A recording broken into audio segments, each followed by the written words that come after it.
దేవుని పరిశుద్ధ నామానికి మహిమ కలుగునుగాక. అనుదిన దైవ కృపా కార్యక్రమం ద్వారా ఈ దినం దేవుని యొక్క మాటలు వింటున్న దేవుని బిడ్డలు ఆత్మీయులైన మీ అందరికీ పేరు పేరున ప్రత్యేకమైన వందనాలు తెలియపరుస్తున్నాం. ఈ దినం ఈ మాటలు వింటున్న మీకు ఆయన ఉన్నతమైన కృప తోడయుండునుగాక. కీర్తనల గ్రంథం 84వ అధ్యాయం 4వ వాక్యంలో, నీ మందిరమందు నివసించువారు ధన్యులు, వారు నిత్యము నిన్ను స్తుతించుదురు అని ఈ వాక్య భాగంలో రాయబడి ఉంది.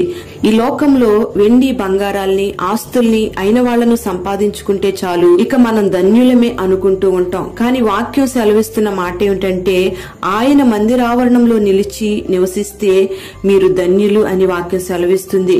మందిరావరణంలో ఉన్నప్పుడు మనం ఎలా ఉంటామో అలాంటి బ్రతికే ప్రతి దినము ప్రతి క్షణము కూడా మనం కలిగి జీవించాలి. అప్పుడే మనం ధన్యులంగా మార్చబడతాం, దేవునికి ఇష్టమైన పాత్రలుగా మలచబడతాం. దేవుని మందిరంలో నివసించేవారు ఎలా ధన్యులుగా మార్చబడతారు అంటే, కీర్తనల గ్రంథం 36వ అధ్యాయం 8వ వాక్యంలో, నీ మందిరపు సమృద్ధి వలన వారు సంతృప్తి నొందుచున్నారు అని వ్రాయబడి ఉంది. ఆయన మందిరంలోనే మనకు సమృద్ధి దొరుకుతుంది. సమృద్ధి అంటే ఏది తక్కువ కాకుండా అనుగ్రహించబడుతుంది. ఇది లేదు అనే మాట వినబడకుండా సమస్తము కూడా మనకు అనుగ్రహించబడుతుంది.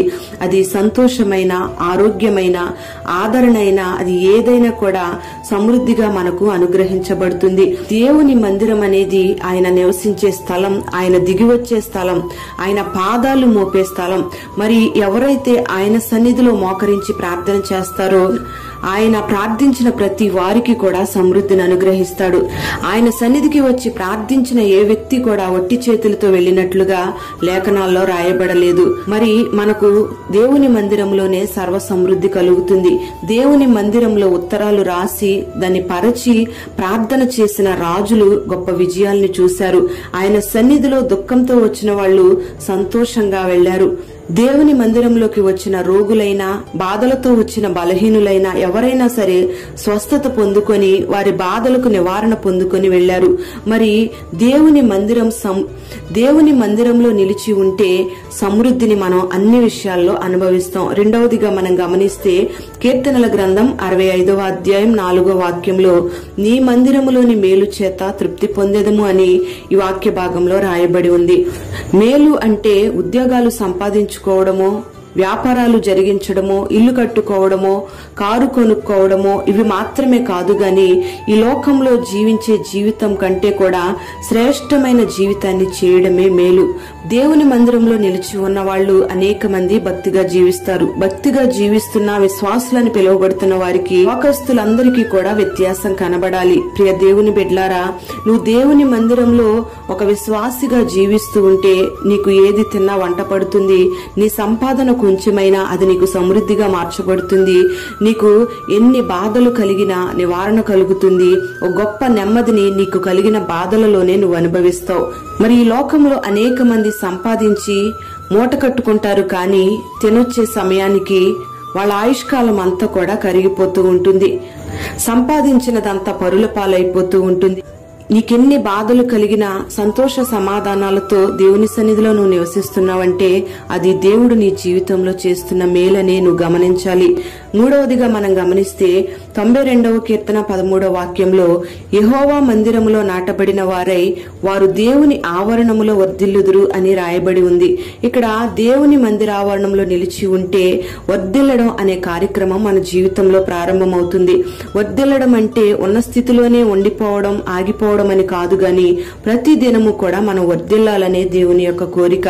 మరి గడిచిన దినాలలో కంటే కూడా ఇప్పుడు ఒక ఆధ్యాత్మికమైన జీవితంలో ప్రతి దినము కూడా ఒక కొత్త నూతనమైన మార్గాలలో నువ్వు నడిపించబడాలి. ఇంకా మంది బాప్తిస్మం వరకు వచ్చి భక్తి చేస్తూ ఆగిపోతున్నారు.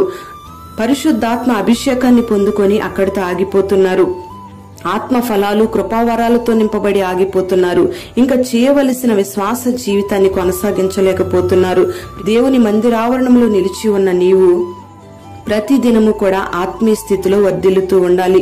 మరి నీవు, నీ కుటుంబం దేవుని మందిర ఆవరణంలో నివసిస్తే నిశ్చయముగా మీరు ధన్యులుగా మార్చబడతారు. నిత్యము కూడా దేవునిని మీరు స్తుతించే వారిగా ఉంటారు. మరి ఈ లోకంలో ఉన్న వాటి వైపు చూడకుండా, ఈ లోకంలో కలుగుతున్న వైభవాల వైపు మీరు చూడకుండా దేవుని మందిరావరణంలో నిలిచి దేవుని సన్నిధిలో ఉన్న సమృద్ధిని అనుభవిస్తూ దేవుని సన్నిధిలో ఉన్న మేలులను మీరు పొందుకుంటూ దేవుని మందిరావరణంలో నాటబడి వర్ధిల్లినట్లయితే నిశ్చయముగా మీరు ధన్యులుగా మార్చబడతారు. మరి అటువంటి ధన్యకరమైన జీవితాన్ని దేవుడు నీకు నీ కుటుంబానికి అనుగ్రహించునుగాక. నిత్యము ఆయనను స్తుతించే ప్రజలుగా మీరు నిలిచి ఉందరుగాక. అట్టి భాగ్యాన్ని దేవుడు మీకు అనుగ్రహించునుగాక. ప్రార్థన. పరిశుద్ధుడైన తండ్రి, ప్రేమ కలిగిన దేవానికి స్తోత్రం చెల్లిస్తున్నాం. ఈ దినం ఈ మాటలు విన్న నీ బిడ్డలందరినీ కూడా మీరు ఆశీర్వదించండి. ఒక ఉన్నతమైన ఆశీర్వాదాన్ని నీ బిడ్డలకు దయచేయండి. నీ మందిర ఆవరణంలో నివసించే వారు ధన్యులని మీరు సెలవిస్తున్నారు. సమృద్ధిని నీ బిడ్డలకు అనుగ్రహించి నీ సన్నిధిలో నిలిచి నీ బిడ్డలు మేలులు పొందుకుంటూ నీ మందిర ఆవరణంలో నిలిచి నాటబడిన వారే వర్ధిల్లుతూ అనేకులకు దీవెనకరంగా మార్చబడినట్లుగా నీ బిడ్డల జీవితాలను మార్చి పేరు పేరున నీ బిడ్డలను దీవించమని యేసు పేరట వేడుచు ఉన్నాము తండ్రి. ఆమేన్.